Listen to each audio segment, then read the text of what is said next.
नमस्कार दोस्तों, एक बार फिर से स्वागत है आपका इस नई वीडियो में। तो पिछली वीडियो में हमने बात की थी कि प्रागैतिहासिक कला कब से चालू हुई, कहाँ से उसका समय था। पूर्व पाषाण युग, मध्य पाषाण युग और उत्तर पाषाण युग के बारे में हमने बात की थी कि कहाँ से ये चालू हुआ। और हमने जीसस क्राइस्ट के वो एलिन डोमिनी और बिफोर क्राइस्ट ये सब कुछ भी पढ़ा था, जिसमें आपको समझ में आया ईसा पूर्व किसे क्या कहते हैं। तो आज हमने पढ़ेंगे प्रमुख शैल चित्र एवं विशेषताएँ। अब सबसे पहले समझिए कि शैल चित्र होते क्या हैं। आपने अपन ने पहले पिछली वीडियो में पढ़े थे कि भित्ति चित्र जो कि दीवारों पर बनते हैं। अब शैल चित्र यहाँ पर आते हैं। शैल चित्रों भी कई लोग मतलब भित्ति चित्र समझते हैं, लेकिन ये भित्ति चित्र से अलग होते हैं। इन्हें शैल चित्र इसलिए कहते हैं। अब इस वर्ड को आप समझिए। शैल चित्र मतलब कि शैल मतलब रोक, और चित्र का मतलब पेंटिंग, मतलब रोक पेंटिंग। रोक पेंटिंग, द रोक वाला रोक नहीं हुआ, द रोक पेंटिंग मतलब कि जो पत्थरों पे इन पे बनी हुई हो। तो शैल चित्र से तात्पर्य पर्वतीय क्षेत्रों में नैसर्गिक रूप से निर्मित शिलाश्रयों, छतों एवं दीवारों पर किए गए चित्रांकन से है। विश्व स्तर पर शैल चित्र का सर्वप्रथम ज्ञान 1879 ई में दक्षिण पश्चिम यूरोप स्पेन के अल्टामिरा गुफा में शैल चित्रों का खोज प्रारंभ हुई माना जाता है। लेकिन भारतीय क्षेत्र में इन संबंधित खोज 1867 से लेकर 68 ईस्वी में आर्चिबाल्ड कार्लाइकल ने की। सॉरी, नाम सही से कर नहीं पा रहा हूँ मैं। तो अब यहाँ पर इसमें दे रखा है कि 1879 में जो स्पेन में जो अल्टामिरा गुफा, ये भी आपके कभी आगे आएगी सिलेबस में, लेकिन ये इसकी बात नहीं करें तो ये सबसे चालू यहाँ से हुई कहते हैं। विशेषता है मतलब कि रॉक पेंटिंग कहाँ से चालू हुई, लेकिन माना जाता है कि भारत में सबसे पहले चालू हुई। और वो किसने की थी? आर्चिबाल्ड लाइकल ने की थी, द्वारा की गई। इसकी शुरुआत आर्चिबाल्ड ने मध्य प्रदेश के रीवा जिले के सहरो घाट में की। मतलब ये बहुत इंपॉर्टेंट चीज़ आ रही है कि आर्चिबाल्ड ने मध्य प्रदेश के जिले के सोहरो घाट के शैल चित्रों से की। इसके पश्चात 1880 में फ्लाइकल एवं कोकबर्न ने मिर्ज़ापुर के शैल चित्रों पर भी अध्ययन किया। और 1910 में एडरसन ने सिंगनपुर, ये चीज़ ध्यान रखना किसने किसका किया। एक तो आर्चिबाल्ड ने सबसे पहले सोहरो घाट के शैल चित्रों की, फिर उसके बाद वो नीचे आया तो 1880 में क्लाइकल एवं उसके साथी कोकबर्न ने भी मिर्ज़ापुर के शैल चित्रों की मतलब कि चित्रों पर मतलब वो खोजा उनको।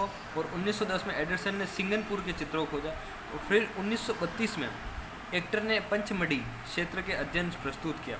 इसके बाद डॉक्टर एच गार्डन, आर के वर्मा, एस के पांडे, वी एस वाकणकर एवं एन मिश्रा, यशोधर मठमाल एवं इरविन न्यूमेर आदि विद्वानों ने भारतीय शैल चित्र कला का व्यवस्थित अध्ययन किया। और इसमें भीमबेटका के शैल चित्र की खोज डॉक्टर वी एस वाकणकर ने की थी। मतलब ये बात ध्यान रखने की, भीमबेटका जो अपने मेन रॉक पेंटिंग्स में इनका नाम आता है, भीमबेटका जगह का नाम आता है। तो उसकी किसने खोज की थी? डॉक्टर वी एस वाकणकर ने की। विशेष उपलब्धि मतलब कि उन्होंने की है। फिर आगे चलते अपन। चित्रांकित शिलाश्रय पश्चिमोत्तर स्थित चौरगुल से लेकर पूर्व में उड़ीसा तक, उत्तर में कुमाऊं की पहाड़ियों से लेकर केरल तक के क्षेत्रों में पाए गए, लेकिन सबसे अधिक मध्य प्रदेश तथा दक्षिणी उत्तर प्रदेश के पठारी भाग में प्राप्त हुए हैं। मतलब एक बात ध्यान रखिए कि आप बहुत सारी जगहों पर शैल चित्र प्राप्त हुआ। जैसे कि अपन ने पिछले पढ़ा थी कि पूर्व पाषाण युग का आदमीवाद खाली साउथ में रहा, लेकिन जो उत्तर पाषाण युग का मतलब जो आदि मानव था वो पूरी सब जगह घुमा और उसने सब तरह की कला की। मतलब कि वहाँ बहुत सारी जगह घुमा और वहाँ कला की। तो इसमें दे रखा है कि तो सबसे पहले बहुत सारी जगह की, लेकिन सबसे ज़्यादा कहाँ पर की तो मध्य प्रदेश का तथा दक्षिण उत्तर प्रदेश के पठार भाग में प्राप्त होते हैं। मतलब यहाँ पर ज़्यादा की हुई है। और इस लेसन में यहाँ का ही ज़्यादा आएगा। मध्य प्रदेश में सतना, रीवा, शादी सागर, शहडोल, दामोह, सिरोह, होशंगाबाद, जबलपुर, भोपाल, रायसेन, मंदसौर आदि जिलों में सबसे अधिक चित्र के शिलाश्रय प्राप्त हुए। रायसेन जिले में भीमबेटका के चित्रित शिलाश्रय को यूनेस्को द्वारा विश्व की संस्कृति धरोहर और में मान्यता प्राप्त है। मतलब ये बात ध्यान रखें कि भीमबेटका की एक तो खोज किसने की कि डॉक्टर वी एस वाकणकर ने की, और ये यूनेस्को में इसको मिला, विश्व की सांस्कृतिक धरोहर माना गया है। ठीक है, फिर अपन आगे चलते हैं। इन चित्रों के महत्व को अभिव्यक्त करता है। उत्तर प्रदेश में बगईखोर, कंडाकोट, लखनिया, कोहबर, घोड़ामंगर, मलुरिया, मंदेरिया आदि शैल चित्रों का मुख्य केंद्र है। राजस्थान में चंबल नदी घाटी क्षेत्र में इस दृष्टि से अत्यधिक ऐसे पुरास्थल प्रकाश हो। तो आप एक बार समझिए कि ये सब चीज़ें जितने भी नाम ले रहे तो ये नदियों के पास वाले शहर है। मतलब कि नदियों के पास जो है ना डाइवर्सिटी, मतलब लोगों की जातियाँ जन्मी और वहाँ उन्होंने अपने अपने तरीके से कलाएँ की, पूरा स्थल में आए। राजस्थान में मुख्य शैल चित्र कोठा, झालावाड़, दर्रा, छोटी सादड़ी और चित्तौड़, अजमेर, आबू क्षेत्र, बूंदी क्षेत्र से प्राप्त होते हैं। बूंदी क्षेत्र में शताधिक शिलाश्रयों की खोज की और जा चुके और इनमें गरदड़ा, रामेश्वर, महादेव एवं भीमलत मुख्य है। भारतवर्ष में उत्तर पाषाण युग की चित्रकला के अनेक स्थानों पर रोचक उदाहरण प्राप्त होते हैं। मतलब उसमें पिछली बार आपने पढ़ा था पिछली वीडियो में कि जो अपना क्या कहते हैं कि उत्तर पाषाण युग का जो आदि मानव था वो सब जगह घुमा, तो उसने अनेक स्थानों पर अपनी रोचक मतलब कि उसने बहुत सारा काम किया, तो उसके बहुत सारे अपन को एग्जाम्पल या उदाहरण मिल सकते हैं। इन उदाहरणों से आदिकाल के मानव की चित्रकला का विकास क्रम का ज्ञान प्राप्त नहीं होता, बल्कि आदि मानव के जीवन शैली का मतलब कि इसमें दो चीज़ें प्राप्त होती है। एक तो उसका मतलब कि चित्रकला का विकास, कैसे उसने क्या आगे कलर होगा, कैसे क्या उपयोग किया, और कैसे उसकी जीवन शैली थी, मतलब कैसे वो सर्वाइवल उसका था उसने किया। ये भारत का मैप है, आप समझ में आया तो देख लो, नहीं आया तो भी कुछ नहीं है, इतना ज़रूरी नहीं है। जो टिक करा रहा हूँ उसको आप ध्यान में रखें। आदि मानव ने ये चित्र गुफाओं के दीवारों पर भी नहीं, वरन खुले वातावरण में पड़ी शिलाखंडों पर भी बनाए गए।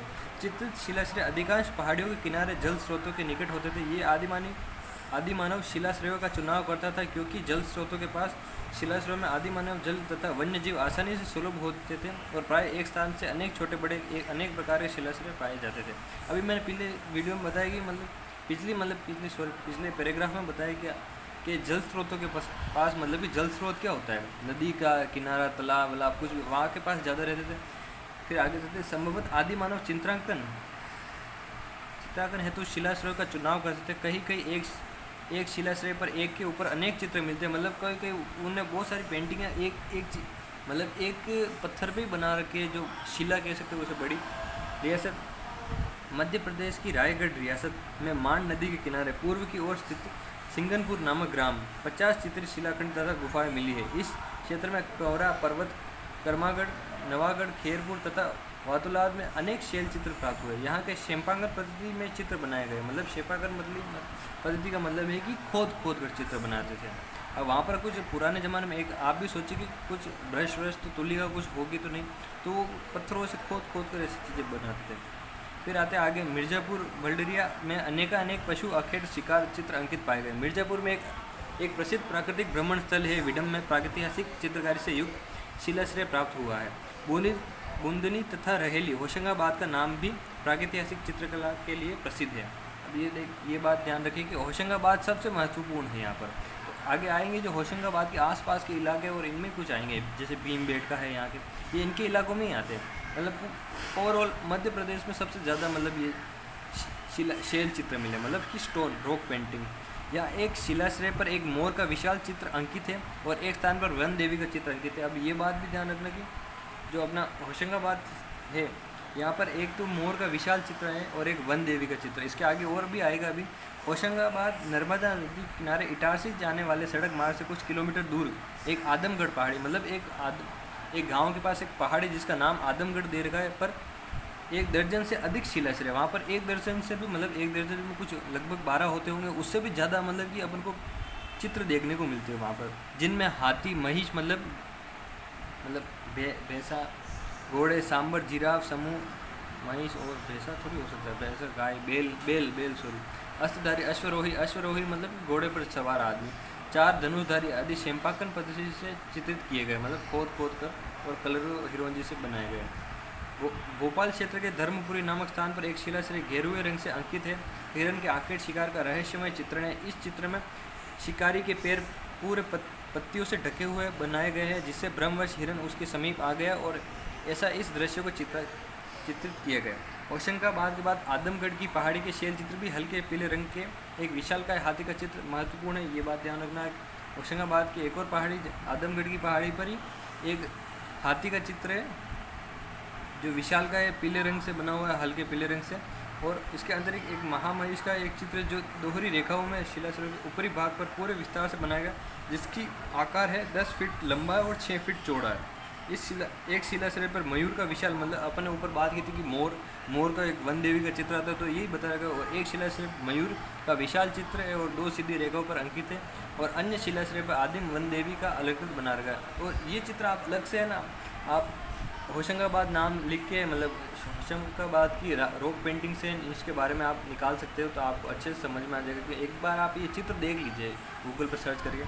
फिर आते हैं चित्रों की विशेषताएं, मतलब चित्रों के विषय क्या रहे, मतलब क्यों, मतलब कैसे, मतलब क्या, मतलब उन्होंने पकड़ा कि ये मतलब क्या चीज़ें बनानी चाहिए क्या नहीं। तो प्रागैतिहासिक कालीन मानव के जीवन का मुख्य उद्देश्य भयानक पशुओं का शिकार तथा दैनिक जीवन के कार्यकलाप तथा सीमित रहा, अतः उसके चित्रों में भी विषय भी इसी से संबंधित रहे। मतलब कि जो उसने कुछ करता था, वो जो उसके सर्वाइवल का था, वही उसका विषय था, मतलब वही उसका जो मेन सब्जेक्ट था कुछ भी चित्र बनाने का।